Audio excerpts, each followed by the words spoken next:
Scuba. Self-contained underwater breathing apparatus.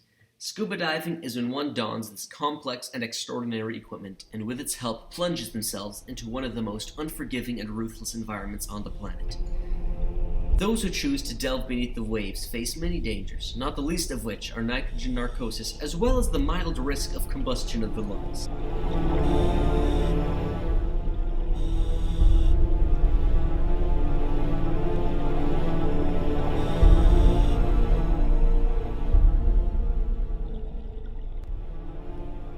Every year, there are 350,000 drownings worldwide, 464 are Canadian, and 1 in 5 are children aged 14 or younger.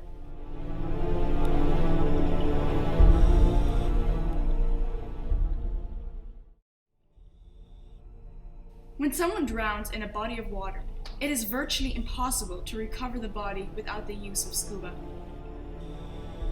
In 1998, tragedy struck Oak Bluff Colony. Jonathan, a 7-year-old boy, went missing in the gravel pit. A dive team was called in to search for the body. I can remember sitting on the shore and watching them and having this dream to be a diver and just being so proud of what these people are doing and wanting to do that myself. Like any small boy's dream, he wants to become a fireman or a policeman, starts from a young age. With the permission of the community, he went on to become a certified advanced diver. He later convinced his brother Paul to join him, and later on, other members of the community joined the team as well. May 20, 2007. The divers were called out for the first time to search for the body of 52-year-old Gilbert Cavaroy, who had drowned in West Hawk Lake, and after a day of searching, the mission was successful and the body was recovered.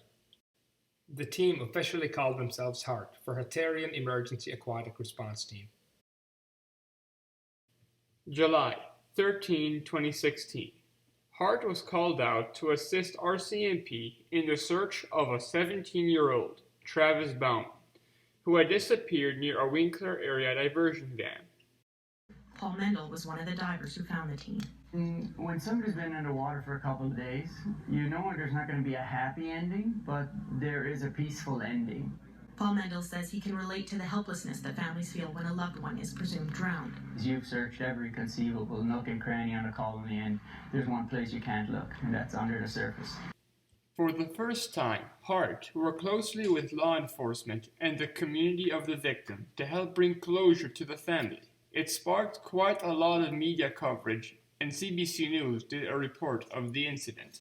The team received overwhelming support from fellow Hutterites, and in February 2017, with help of donations, the team purchased a trailer to transport the ever-growing arsenal of tools and equipment. But the game changed in January 2019, when the HART team was called out in search of a young couple who had been on a snowmobile that crashed through thin ice on the Saugeen First Nation. Good evening, thank you for joining us. This afternoon, volunteers with the Hatarian Emergency Aquatic Response Team, or HART, pulled the body of a woman from the Winnipeg River. It's the second body they've recovered. Yesterday, they found the body of a man. The team has been searching about 120 kilometers northeast of Winnipeg on the Saugeen First Nation, where on November 20th, a snowmobile crashed through thin ice. CBC's Sean Cavanaugh reports. When the search first started more than a month ago, the ice was very thin. It was dangerous work by the Saugeen Fire Department to drag the river, and with no results. But now the ice has thickened, and members of the Hatarian Emergency Aquatic Response Team, or HART, have a new and special piece of gear at work. The area we're driving over now has been searched multiple times with the ROV from different angles. Often, what we're trying to do is eliminate the places where the victims are not. Yesterday, the team, including local firefighters and volunteers, found one of the two victims under thousands of square meters of ice. Perhaps near impossible without this $100,000 remote-operated vehicle. This is the ROV. You have the video rig and sonar, blue view sonar here, and the manipulator arm, which can latch on and close. The HART team had reached out to Minnesota's Tom Crossman, who voluntarily brought his gear up to Canada to help with the search. Off screen is the sonar, and you can see the bright targets. And then if we see something that looks unnatural to us down there, then we will drop down and take a look at it. Crossman is retired, but invested hundreds of thousands of dollars in his passion to see into the deep and help distraught families get some peace along the way. Yeah, it's absolutely the most satisfying thing I've ever done in my life.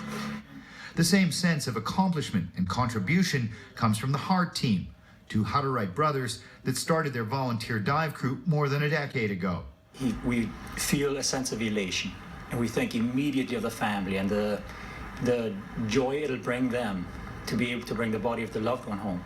With a second recovery completed, the Hart crew know the ROV unit is a piece of gear that's become critical for their work. It's been a game changer for us to be able to do such a vast search in wintertime. It saves us diving and searching. This little team hopes successes like this and some prayers will bring the donations they need to buy an ROV for Manitoba. Sean Cavanaugh, CBC News, Saugeen First Nation. With 2 successful ROV recoveries complete, the team now knew that this was a piece of equipment that would be vital to Hart's future. Fundraising began immediately, and the support was overwhelming. Within 3 months, the team raised over $150,000 and were able to purchase a remotely operated vehicle.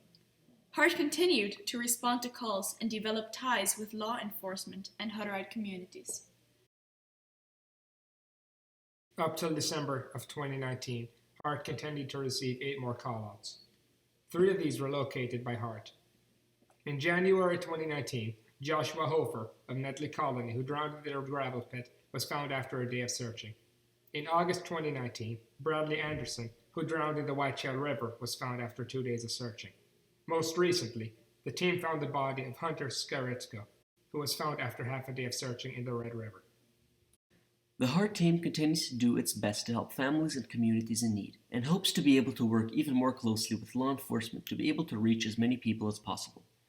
In the future, Hart hopes to obtain more technology, such as a side-scan sonar, which would greatly increase our ability to locate and recover bodies.